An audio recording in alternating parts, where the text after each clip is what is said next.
have some screamers. When we get going, Mac, this big black dog in the back, he is our screamer. He's got more of that Siberian breeding in him. Siberians don't typically bark, they scream. So it's actually kind of funny.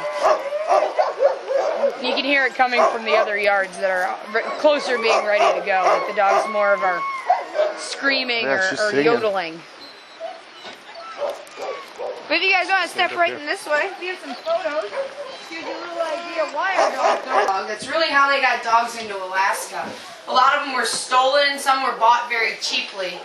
Shipped up to Alaska and could be sold for up to $300 depending on their size and coat. You'll notice the dogs in these photos all look different. Some look like hounds, some look like mastiffs, St. Bernards, Newfoundlands. This guy in the middle, though, looks more like you'd see in the movies. This is Balto. He is a Siberian Husky, and he's probably the most famous Siberian Husky of all time. In 1925, there was an epidemic of diphtheria in Nome. The only years, some are speckled like Dalmatians, some are just white, black, gray, tan, and those dogs tend to be bred for the function of running. Today, they're bred for a look, so they're just not as physically. These guys are ready to go. He's in our kennel right now, though. You can see how excited they get. Pick them all up, walk away from them, they'll just lay down and fall apart in the snow. We come back out, and they get really excited. They know when we're going to go. Which it can be good and be bad, because the dogs like to chew on the line. Yeah. I want to try and keep them from doing that. And with these specific dogs, this will be my fourth medical. I want to own my own kennel someday, so I now have 2 dogs. Slowly working my way up to running my own kennel. The guy I've been working for and learning a lot from, he's been running dogs for 35 years. So he started under Joe Reddington, the gentleman who started the idea.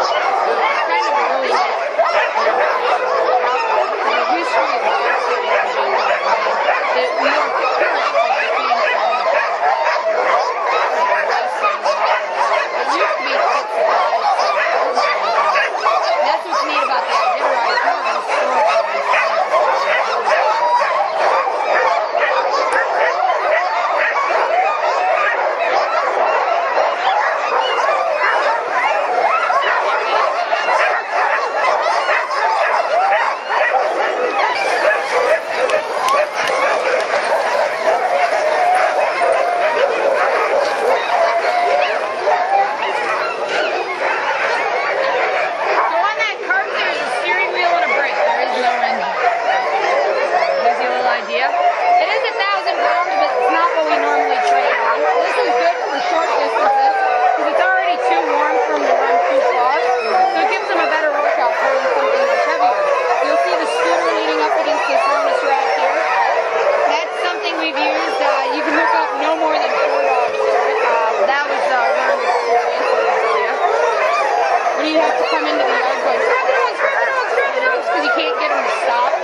that we wear, but that we use. This is one of our newest sleds, one of the newest models you can get. To give you a difference between the one that was in the other room, the wooden one is about 55 pounds all on its own.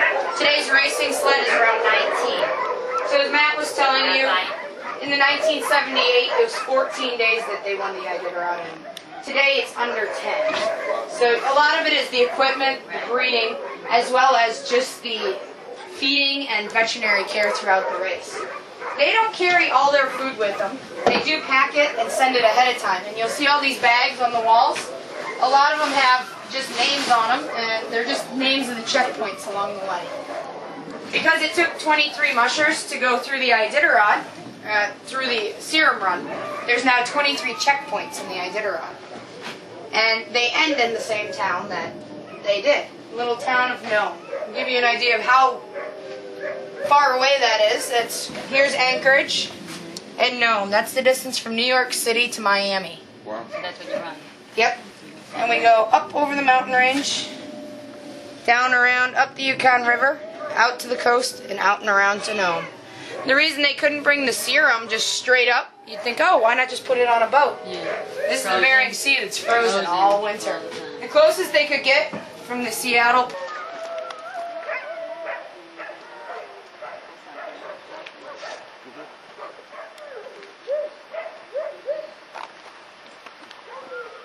That's somewhere you want to fall down. How far down is that? It's only, I don't know, you can step up on the hill if you want. It's really not that far. This is an old gold mine. So that's all mine. We're standing on a big plateau of mine. We mined about $80 million worth of gold out of this area. Behind us is the backside of Mount Roberts. Straight ahead of us is the ice fields. That's Mount Hawthorne up there. Where's Mendenhall Glacier? Way that way.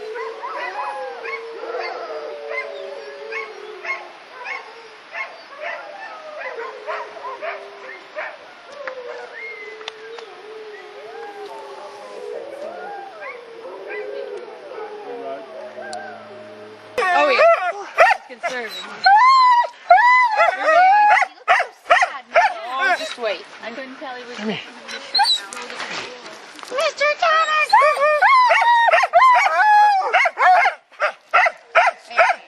Hi!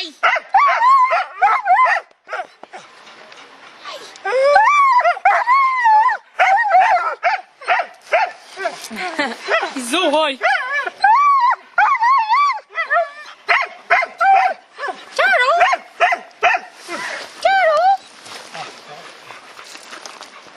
What's all that yapping about, huh? Hi, Willis. What's all that yapping, huh? Better? Better?